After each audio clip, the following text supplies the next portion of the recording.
Hi friends, இன்றைக்கி வந்து பச்சை சுண்டைக்காய் குழம்பு தான் பார்க்க போகிறோம். பச்சை சுண்டைக்காய் குழம்புக்கு வந்து சுண்டைக்காவை ஒரு கவரில் போட்டு நல்லா இடித்து அந்த விதையெல்லாம் வெளியில் வர அளவுக்கு இடிக்கணும். அது நல்லா இடித்ததுக்கப்புறம் ஒரு நல்லா வாட்டரில் போட்டு வச்சுருங்க. வச்சுட்டு அந்த விதையெல்லாம் தனியாக வரட்டும். அதுக்குள்ளே கடாயை வச்சுட்டு எண்ணெய் கொஞ்சம் ஊற்றிக்கோங்க. தேவையான அளவுக்கு ஒரு ஒரு ஒரு குழிக்கரண்டி அளவுக்கு எண்ணெய் ஊற்றிக்கோங்க.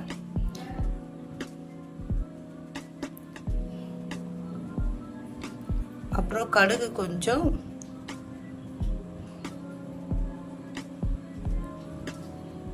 வெந்தயம் கொஞ்சம், அப்புறம் காஞ்ச மிளகாய் ஒரு 4-5 காஞ்ச மிளகாய் போடலாம் காரத்துக்கு ஏற்ற மாதிரி.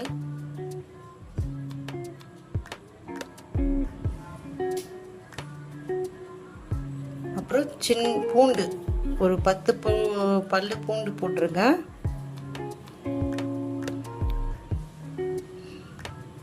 அது நல்ல எண்ணெயில் ஃப்ரை பண்ணுங்க.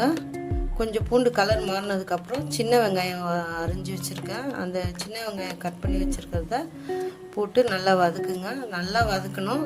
நல்லா எவ்வளோ வதங்குதோ அந்த அளவுக்கு கண்டிப்பாக குழம்பு நல்லா டேஸ்ட் கொடுக்கும். நல்லா வதங்கினதுக்கப்புறம் தக்காளி போடுங்க. தக்காளி போட்டு நல்லா கொஞ்சம் நேரம் ஒரு 2 மினிட்ஸ் வதங்க விட்டுட்டு அப்புறம் உப்பு போட்டுருங்க. இன்னும் நல்லா வதங்கிடும். வதங்கினதுக்கப்புறம் வாஷ் பண்ணி வச்சுருக்க சுண்டைக்காவை போட்டு நல்லா வதக்கிடுங்க.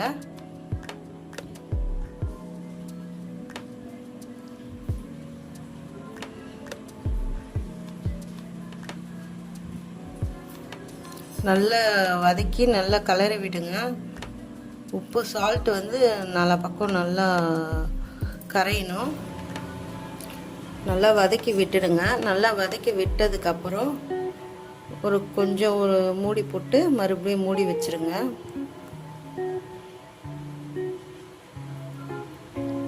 மூடி வச்சதுக்கப்புறம் ஒரு 2 மினிட்ஸ் கழித்து எடுத்து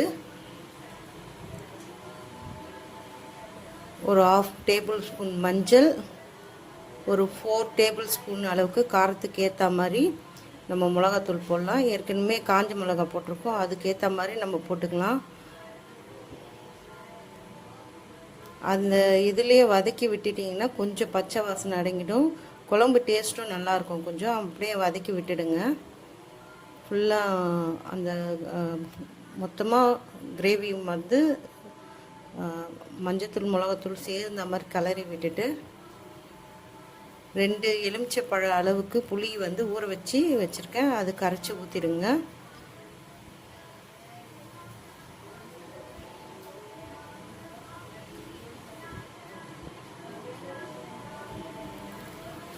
ஊற்றி வச்சுட்டு ஒரு 10 மினிட்ஸ் மூடி போட்டு மூடி வச்சுருங்க. மூடி வச்சதுக்கப்புறம் பச்சை வாசம் போனதுக்கப்புறம் ஓப்பன் பண்ணிவிட்டு சும்மா கொஞ்சம்